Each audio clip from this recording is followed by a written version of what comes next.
হ্যাঁ ঠিক আছে, ওকে ওকে।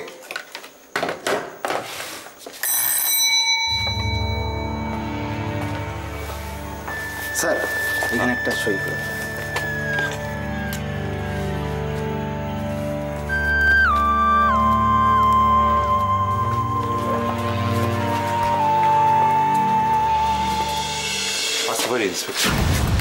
আরে আসুন আসুন স্যার, আমার কি সৌভাগ্য।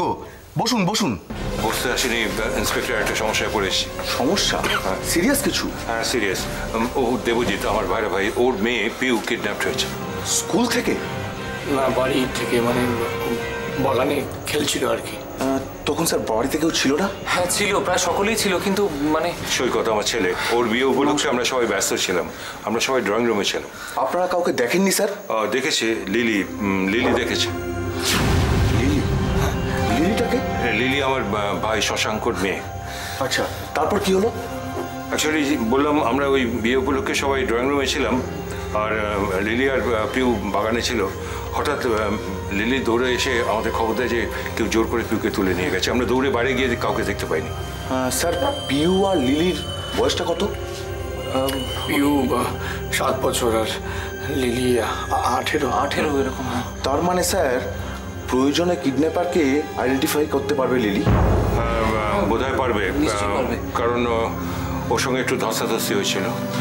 স্যার আপনার কাউকে সন্দেহ হয়? সন্দেহ তো অনেকেই হয়, পলিটিক্স করি, শত্রু তো আর অভাব নেই। স্যারের বিরোধী পক্ষের কেউ কাজটা করে থাকতে পারে। আপনি? চন্দন আমার সঙ্গে কাজ।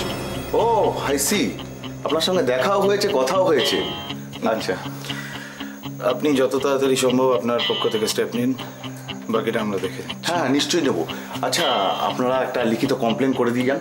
আর হ্যাঁ পিউয়ের কোনো ছবি আছে স্যার? ছবি? হ্যাঁ মিশো ছবিটা দাও। এই যে। হ্যাঁ ঠিক আছে। এটা কি এখনকার ছবি? হ্যাঁ দেখুন ইন্সপেক্টর, আপনি প্লিজ একটু চেষ্টা করুন তাড়াতাড়ি, মানে পিউ না থাকলে কিন্তু আমাদের বাড়িতে কোনো অনুষ্ঠান, মানে আপনি বুঝতে পারছেন না পিউ আমাদের কাছে কতটা, ও ছাড়া আমাদের বাড়ি। আপনি যে করে হোক আমার মেয়েকে উদ্ধার করুন। দেখুন রাজনীতির আমি কিচ্ছু বুঝি না, কিন্তু সবচেয়ে বড় ক্ষতিটা হয়ে গেল আমার। Please I will try my best. আপনারা নিশ্চিন্ত থাকুন। Please try. Okay okay, thank you sir. Okay sir, okay sir.